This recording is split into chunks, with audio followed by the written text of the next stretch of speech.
এই জনম জনম ধরে এই পানির নিচে বসবাস করছি। তোমার আমার জীবন, সারা জীবন আমরা একসাথে থাকবো।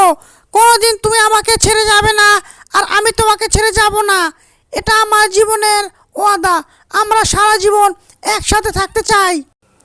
হ্যাঁ সাথী, এটা তুমি ঠিকই বলেছো। আমরা সারা জীবন দুজন দুজনের সাথে থাকবো, একসাথে থাকবো। আমরা কোনো দিন আলাদা হব না। তুমি আমার সাথী, আমি তোমার সাথে। কিরে বন্ধু, মনে আছে আমাদের কিভাবে বেদু কষ্ট দিচ্ছে? হাজার হাজার বছর ধরে আমাদের বেদু গাছ বানিয়ে রেখেছে। আমরা প্রতিশোধ নেব, কঠিন প্রতিশোধ। হ্যাঁ বন্ধু, এটা তুই ঠিক বলেছিস, এটা তুই ঠিক বলেছিস। কারণ আজকেই অমাবস্যা রাত, আর আজকে আমরা মুক্তি পাবো। আমরা মুক্তি পেয়ে বেদুকেও আমরা অনেক বড় শাস্তি দেবো, অনেক বড় শাস্তি।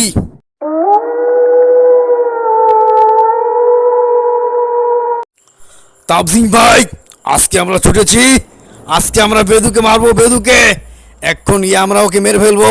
চল ভাই চল, এখনই চল। হ্যাঁ তবাকজিন ভাই, এটা ঠিক বলেছিস, এটা ঠিক বলেছিস। আমরা এখন গিয়ে বেদুকে মেরে ফেলবো। বেদু আমাদের হাজার হাজার বছর আটকে রেখেছে, গাছ বানিয়ে রেখেছে। আমরা প্রতিশোধ নেব, কঠিন প্রতিশোধ।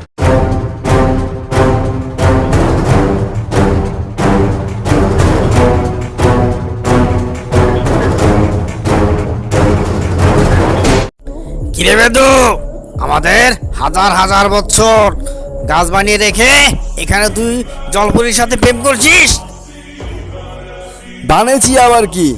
আমি তোদের এখনো পাখি বানিয়ে দিতাম যদি আমার সাথে আমার সাথী না থাকতো। ভালোই ভালোই বলছি, এখান থেকে চলে যা, আর না হলে এর ফলাফল বেশি ভালো হবে না।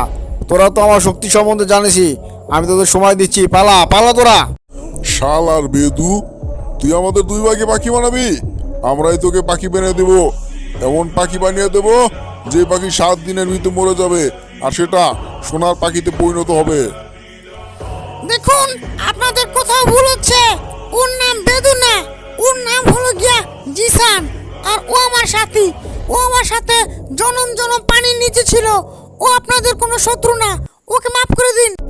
তোরা যদি আমাকে মারিস তাহলে তোরাও রক্ষা পাবি না, কারণ আমাকে মারার পর আমার দুই ভাই আসবে।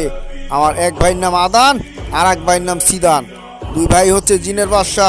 তোরা কেউ বাঁচবি না, কেউ। তোরা মরবি, 100% মরবি।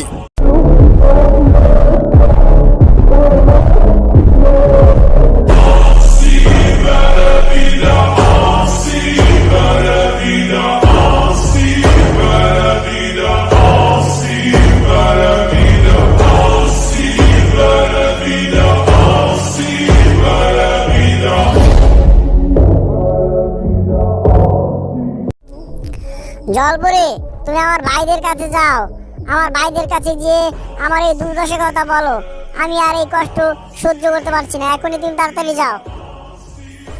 তুমি কোনো চিন্তা করো না, আমি এখনই তোমার ভাইদের কাছে যাচ্ছি, আর গিয়ে তোমার এই দুর্দশার কথা বলছি।